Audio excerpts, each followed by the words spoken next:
ಕಚ್ಚಾ ಅವಲಕ್ಕಿ ಮಾಡೋದು ಹೆಂಗಂತ ಹೇಳ್ಕೊಡ್ತೇನೆ ನಿಮಗೆ.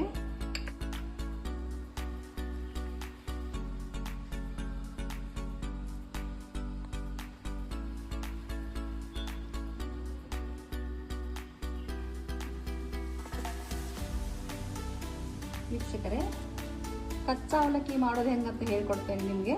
ನೋಡ್ರಿ, ಇದು ಕಚ್ಚಾ ಅವಲಕ್ಕಿ ರೀ. ಆಮೇಲೆ ಇದು ಕಚ್ಚಾ ಅವಲಕ್ಕಿ ಮಾಡುವ ಪದಾರ್ಥಗಳು ಏನೇನಂತ ನಿಮ್ಗೆ ಹೇಳ್ಕೊಡ್ತೇನೆ. ಬರೀ ಮಾಡೋಣ ಬನ್ನಿ. ಇವಾಗ ಶೇಂಗಾ ತೊಗೋಬೇಕ್ರೆ, ಇದು ಹುರಿದಿಟ್ಕೊಂಡ್ರೆ, ಇದು ಮಕ್ಕಂದ್ರೆ, ಇದು ಸಾಸಿವೆ ಒಗ್ಗರಣೆಗೆ, ಇದು ಹಿಂಗರೆ, ಇದು ಅರಿಶಿನ ಹಿಟ್ರೆ, ಇದು ಹುರ್ಗಡ್ಲೆ ರೀ, ಇದು ಉಪ್ಪು, ಇದು ಧನಿಯಾ ಪೌಡಿ ಮಾಡ್ಕೋಬೇಕ್ರೆ, ಇದು ಒಗ್ಗರಣೆ, ಇದು ಕೊಬ್ಬರಿ ರೀ ಹೆಚ್ಚಿಟ್ಕೊಂಡ್ರೆ, ಇದು ಒಗ್ಗರಣೆ ಹಾಕಬೇಕ್ರೆ, ಎಳ್ಳೆ, ಇದು ಜೀರಿಗೆ ಧನಿಯಾ ಪೌಡರ್ ಮಿಕ್ಸಿಗೆ ಹಾಕ್ಕೋಬೇಕ್ರೆ, ಇದು ಬ್ಯಾಡಗಿ ಮೆಣಸಿನಕಾಯಿ, ಇದು ಕರಿಬೇವು, ಇದು ಎಣ್ಣೆ ತೊಗೋಬೇಕ್ರೆ. ಇಷ್ಟೆಲ್ಲ ಮಾಡಿ ನಾನು ನಿಮ್ಗೆ ಹೆಂಗೆ ಮಾಡೋದು ಅಂತ ಹೇಳ್ಕೊಡ್ತೇನೆ. ಕಚ್ಚಾ ಅವಲಕ್ಕಿ ಮಾಡೋದು ಹೆಂಗೆ ಅಂತ ಹೇಳ್ಕೊಡ್ತೇನೆ. ಇದು ಧನಿಯಾ ಪೌಡ್ರು ಮಾಡ್ಕೋಬೇಕ್ರೆ, ಇದು ಮಿಕ್ಸಿಗೆ ಹಾಕ್ತೇವೆ. ಇದರಲ್ಲೇ ಜೀರಿಗೆನೂ ಹಾಕ್ಬೇಕ್ರೆ, ಎರಡು ಕೂಸಿ ಮಿಕ್ಸಿಗೆ ಹಾಕ್ಬೇಕ್ರೆ.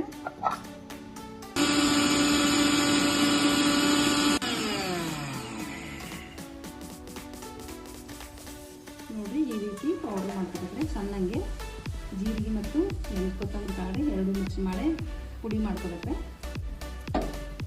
ಇವಾಗ ಗ್ಯಾಸ್ ಆನ್ ಮಾಡ್ಕೊಂಡ್ರೆ ಇದು ಎಣ್ಣೆ ಕಾಯಿ ಇಟ್ಕೊಂಡ್ರೆ ಇದನ್ನು ಕಾಗಿಲ್ಲ ಕಾಯ್ಬೇಕ್ರಿ. ಇನ್ನು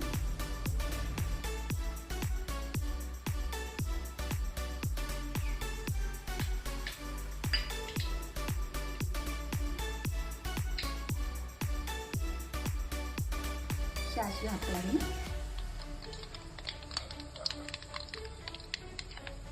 ಅದಾದಮೇಲೆ ಇದು ಮಟನ್ ಹಾಕ್ತಾ ಇದ್ದೀನಿ. ಸ್ವಲ್ಪ ಎಣ್ಣೆ ಇದು ಒಂದು ಸ್ವಲ್ಪ ಕರಿಬೇಕು.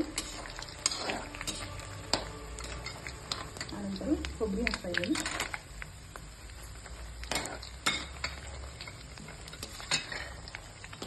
ಆನಂತರ ಇದು ಕೊತ್ತಂಬರಿ ಬೇಳೆ ಹಾಕ್ತಾ ಇದ್ದೀನಿ.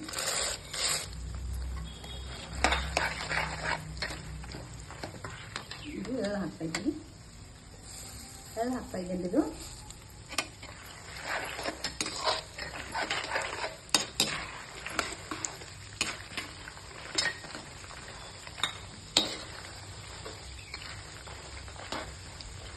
ಇವಾಗ ಶೇಂಗಾ ಕಾಳು ಹಾಕ್ತಾ ಇದ್ದೀನಿ.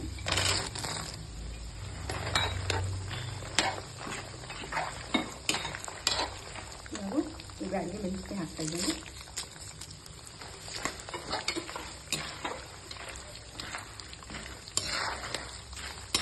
ಸ್ವಲ್ಪ ಇದು ಮೆಣಸಿನಕಾಯಿ ಹಾಕ್ತಾ ಇರಬೇಕು.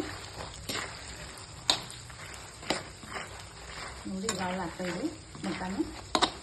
ಇವಾಗ ಎಲ್ಲ ಆಗಿದ್ದು ಇರೋದು ಒಂದು ಸ್ವಲ್ಪ ಎಣ್ಣೆಯಲ್ಲಿ ಕರಿಬೇಕದು. ಇವಾಗ ಹಿಂಗು ಅರಸಿನ ಹಾಕ್ತಾ ಇದ್ದಾರೆ.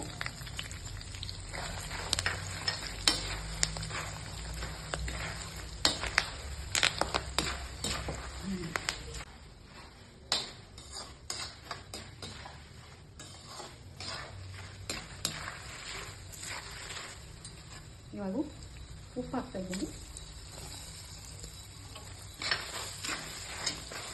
ಉಪ್ಪು ಹಾಕೊಂಡಿದ್ದೆ. ಇದು ಧನಿಯಾ ಜೀರಾ ಪೌಡರ್ ಹಾಕ್ತೀನಿ.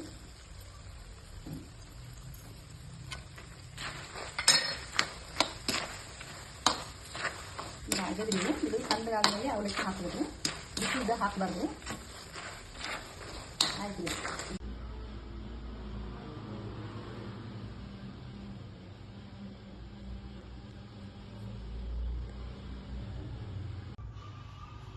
ನಾನು ಮಾಡಿದ್ದು ಕಚ್ಚಾ ಅವಲಕ್ಕಿ ನಿಮಗೆ ಇಷ್ಟ ಆದರೆ ಲೈಕ್ ಮಾಡಿ, ಶೇರ್ ಮಾಡಿ, ಕಮೆಂಟ್ ಮಾಡಿ. ನಮಸ್ಕಾರ.